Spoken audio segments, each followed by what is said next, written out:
सबसे पहले इच्छा होती है उस परम स्थान के दर्शन की जहां भगवान शिव ध्यान में स्थित है।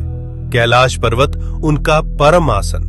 ये कोई साधारण पर्वत नहीं बल्कि भगवान शिव का साक्षात रूप है। इसके चरणों में है मानसरोवर, मीठे जल की पवित्रता, और राक्षस ताल, खारे जल की रहस्यपूर्ण गहराई।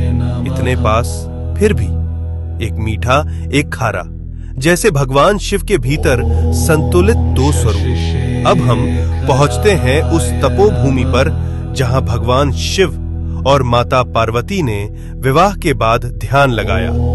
ये है आदि कैलाश, उत्तराखंड के ऊंचे हिमालय में स्थित, जहां आज भी उनकी ध्यान ऊर्जा का कंपन महसूस होता है। यही है गौरी कुंड और पार्वती सरोवर। ये पर्वत नहीं, शिव पार्वती की जीवित उपस्थिति का केंद्र है, इसलिए कहलाता है छोटा कैलाश। और पास ही स्थित है ओम पर्वत, जहां बर्फ पर स्वतः उभरा ओम दिखाई देता है, जैसे शिव का मौन मंत्र इस भूमि में गूंज रहा हो अनंत काल से। अब हम बढ़ते हैं हिमाचल की उस रहस्यमयी चोटी की ओर जहां विराजमान है स्वयं भगवान शिव, जिसे कहा जाता है मणि महेश कैलाश। इस पर्वत की चोटी से दिखाई देती है एक दिव्य मणि।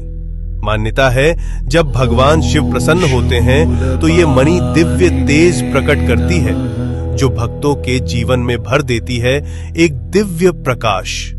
इसके चरणों में स्थित है पवित्र मणि महेश झील, जहां हजारों श्रद्धालु हर वर्ष स्नान करते हैं और भगवान शिव का आशीर्वाद प्राप्त करते हैं। अब हम पहुंचते हैं हिमालय की उस ऊंचाई पर जहां की हवा भी हर हर महादेव का जप करती है। ये है श्रीखंड महादेव। यहाँ स्थित है एक भव्य प्राकृतिक शिवलिंग। यहाँ तक पहुंचने का मार्ग अत्यंत कठिन, लेकिन कहा जाता है जिसे स्वयं भगवान शिव बुलाते हैं वही इस दिव्य शिखर तक पहुंच पाता है। श्रीखंड महादेव केवल एक शिवलिंग नहीं, ये है भगवान शिव का हिमालयी सिंहासन। अब हम पहुंचते हैं भगवान शिव के एक और दिव्य धाम पर, हिमाचल की उस रहस्यमयी भूमि में किन्नौर कैलाश। यहाँ स्थित है सदियों पुराना एक विशाल शिवलिंग, जो अपने आप में अपार ऊर्जा समेटे हुए।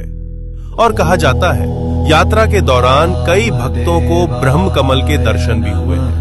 ओम नमः शिवाय।